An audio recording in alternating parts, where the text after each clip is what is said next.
Hey Justin, and welcome to August 30th. It is a Thursday. Thank you for posting your previous video, even though it was a little bit late. It's alright. I understand. No punishments. I'm really sorry to hear that you were sick. I'm glad you appear to be feeling better now. And I also really liked your idea about coffee time. I don't think you can see it. Maybe you can a little bit. But I am now having hot chocolate time. The strange thing about this, what am I calling it? It is Carob and Cow Juice. But it doesn't really taste like hot chocolate unless you add vanilla, which I think is kind of weird, but is really quite delicious too. Threw in some cinnamon and nutmeg too. It's kind of weird. I'm not sure how well cinnamon and nutmeg go with it, but I'm enjoying it. That's all that really matters. I love being able to have that again. A little note from Novato. It seems like today is finally the first day where it really feels like fall. Maybe it's not supposed to feel like fall yet. Maybe it's still technically summer. I don't know, and I really don't care. It feels like fall, and I'm enjoying it. The angle of the sun is just right. And I don't know, fall is my favorite season, so maybe I'm a little biased. I wanted to tell you, let's see, last night, this morning, that area of time, I pulled my first all-nighter. It was fun. Though I'm not sure how much you could call it an all-nighter, seeing as I fell asleep somewhere between 6 and 7 in the morning. The sun was rising, so I technically classify that as the night being over, but whatever. It was a lot of fun. I finished watching Memento, which I was going to do with Dad. I probably should have waited, but I was really bored. There wasn't a whole heck of a lot to do earlier in the day, and so I started watching it, and then later I finished it, and it's really quite interesting. I had the feeling, I think you've seen it, I'm pretty sure you've seen it, that the girl, spoilers for anyone that does not want spoilers, the girl was playing him, but I wasn't sure, and it makes me want to believe that he's actually killed the right guy, but you don't know because he killed the drug dealer, the boyfriend of the girl, and then he kills the guy who is probably the cop, but he could also still be a drug dealer, but maybe he was working on the case and was a drug dealer too, and so he mixed up the files in the first place and is messing with his head because he knows he has a condition, and it's just like, you don't know, and it gets to me.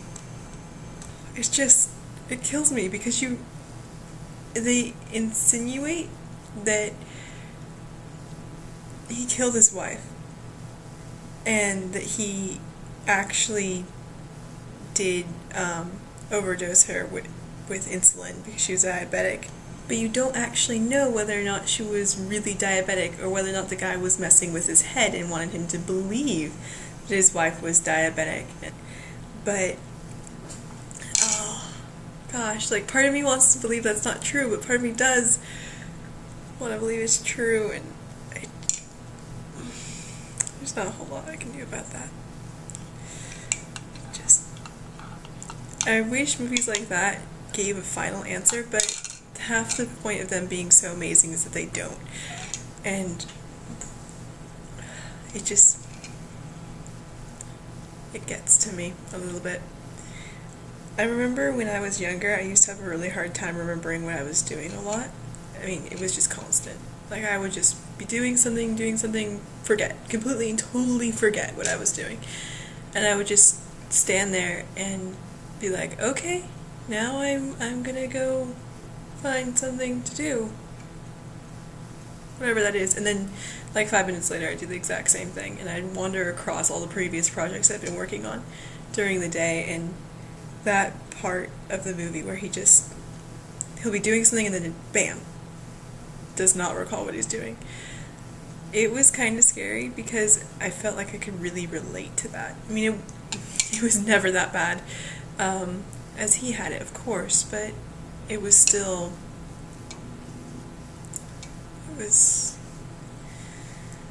I don't know how to describe it. It just really resonated with me. Maybe I just think that because I thought it was a cool movie. Who knows?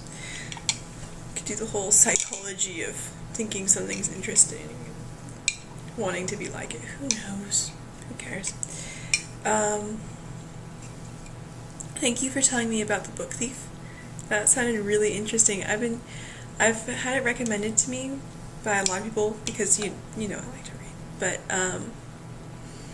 they're all like, oh, every person I talk to, they always give me a different description of the book. They're like, oh, it's The Book Thief, and it's obviously the same book because they're like, oh yes, it's set in the Holocaust time period and blah blah blah blah blah, and it's really cool, and it's about this young kid and all this stuff, and they're like, oh, it's beautiful in its descriptions and its imagery and blah blah blah, and it's touching, and just like you said, it makes you love it even though it's sad, and you're like, oh, I feel for the main character.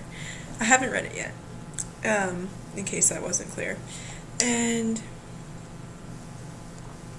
I just, like, a lot of people have been like, oh, you should read it, and I've been kind of holding off because, one, I'm a little biased against Holocaust stories. Like, don't have anything against teaching Holocaust, whatever stuff. I think that's a great thing.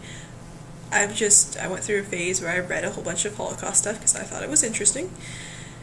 And, I kind of burnt out of that phase. And I'm not too eager to get back into it. And a lot of people reassure me that, oh, it's not too much about that. They don't really get into it, etc. But, I find your perspective very interesting. And your whole point about once you know how a magic trick works, it kind of ruins the magic of it. I agree. And I'm factoring in your input about it before deciding to dedicate the time to read it. I really don't have the time right now, but in any case, thank you.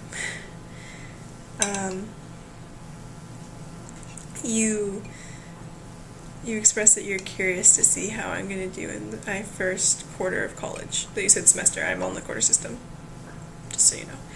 And I think you're probably right about, first quarter I'll do well, second quarter I may slump, and third quarter I maybe do well. But,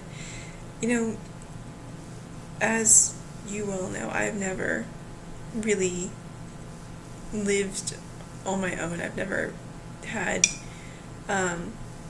complete and total control over my own schedule. I've never had to really support myself in a couple ways, with scheduling and when I do what and all that kind of stuff. And I would have said that had I joined or gone to college last winter, like, I know that wasn't an option, but had I was a completely different person back then. Last Christmas time, I would not have been half as mature as I think I am now. Maybe that's not quite correct, but that's honestly how I feel about it. And I feel like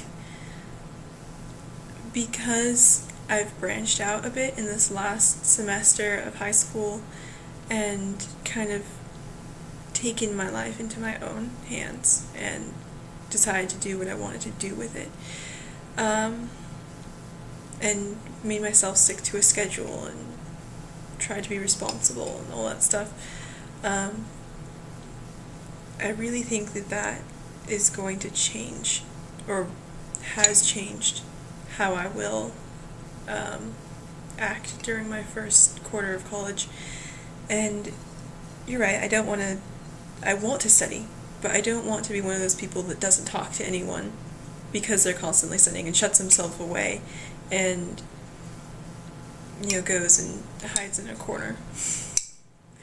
That probably would have been one of my main approaches had I gone to school last Christmas. And now I'm much more interested and much more open to getting to meet new people and getting to know them through work and through friends and just a bunch of different things. I think I've relaxed a little bit about that, just not being so tight, so sensitive to other people's comments, and I can more roll with them. I'm not perfect, no one's perfect, but yeah, and neither am I gonna go and, or at least I seriously hope not, you know what, I'm just saying this now, no, I'm not gonna go and party, I'm going to enjoy myself, I'm going to go have fun, I'm going to go socialize with people, but I'm not going to spend all my time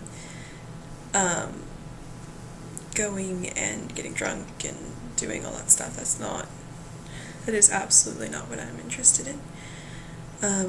And I think the biggest thing for me is figuring out a schedule that will, one, work with my academic schedule as well as my sleep schedule, and still having a little bit of time to be able to get to know people, to hang out with them, to find a study group, to find people that I get along with, people that will probably be my friends for the next 4 years. Maybe not immediately, of course, you don't just meet the first person and be like, oh hey, I'm gonna be your best friend for the next 4 years. That just doesn't happen. But we'll see. I'm excited, as I've said, but it's more responsibility than I've had to deal with yet. And, it's a little bit of baptism by fire, but at the same time, living in a dorm, it's going to be easier than living in an apartment. It's going to be, from what I hear from a lot of people I know, the way I'm doing it is one of the easier ways of settling into college, and though I will have to work hard, I'm grateful for all of the different resources that I will have. So I'm just basically sitting here waiting to leave, trying to have fun my last couple days here, couple weeks here. I love you, and I look forward to your video on Friday. Thank you very much. Have a great day.